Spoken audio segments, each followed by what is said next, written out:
বসন্তের বাতাস তখনও স্তব্ধ হয়নি, কিন্তু তাতারপুরের একটি ঘরে নেমে এলো ঘোর অমাবস্যা।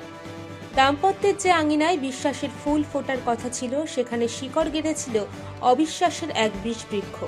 আর সেই বিষের তাড়নায় নিজের জীবন সঙ্গিনীকে যমদূতের মুখোমুখি দাঁড় করালেন এক স্বামী। দীর্ঘদিন ধরে সন্দেহের একটি চোরাবালি তৈরি হচ্ছিল স্বামী স্ত্রীর সম্পর্কের মাঝে। কাচের মতো স্বচ্ছ যে বিশ্বাস একটি সংসারকে টিকিয়ে রাখে, তাতে ধরেছিল ফাটল। অভিযোগ উঠেছে, সেই সন্দেহের বশবর্তী হয়ে হিতাহিত জ্ঞান হারিয়ে ফেলেন স্বামী। গত রাতে তাতারপুরে নিস্তব্ধতা ভেঙে এক পৈশাচিক আর্তনাদ শোনা যায় তাতারপুর এলাকায়। কাস্তে, যা সাধারণত ফসল কাটার কাজে বা অন্ন জোগানোর হাতিয়ার হিসাবে পরিচিত, তাই আজ হয়ে উঠল বিনাশের অস্ত্র। রাগের মাথায় নিয়ন্ত্রণ হারিয়ে স্বামীর ধারালো কাস্তে দিয়ে স্ত্রীর গলায় কোপ বসিয়ে দেন। উদ্দেশ্য ছিল চিরতরে সেই কণ্ঠ রোধ করে দেওয়া। রক্তে ভেসে যায় ঘরের মেঝে, ছিন্ন ভিন্ন হয়ে যায় একটি সাজানো সংসারের স্বপ্ন। তবে নিয়তি হয়তো অন্য কিছু লিখে রেখেছিল।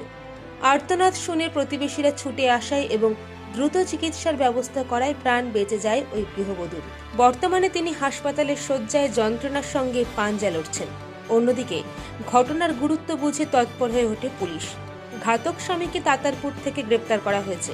আপাতত লোহার গড়াদের ওপারে বসে তাকে হিসাব মেলাতে হচ্ছে। যে সন্দেহের বশে সে আপনজনকে শেষ করতে চেয়েছিল, তা তাকে আজ সমাজের চোখে এক ঘৃণ্য অপরাধী হিসাবে দাঁড় করিয়ে দিয়েছে। এই ঘটনা আমাদের আবারও মনে করিয়ে দেয় যে মানুষের ক্রোধ এবং লালিত সন্দেহে যখন বিচার বুদ্ধিকে গ্রাস করে, তখন মানুষের রূপ ধরে অবতীর্ণ হয়ে কোনো এক আদিম পশু। তাতারপুরে এই ক্ষত সহজে শুকোবার নয়। পুলিশ সূত্রে জানা গেছে, অভিযুক্ত স্বামীর নাম জয়ন্ত মালিক, বাড়ি তাতারপুরে।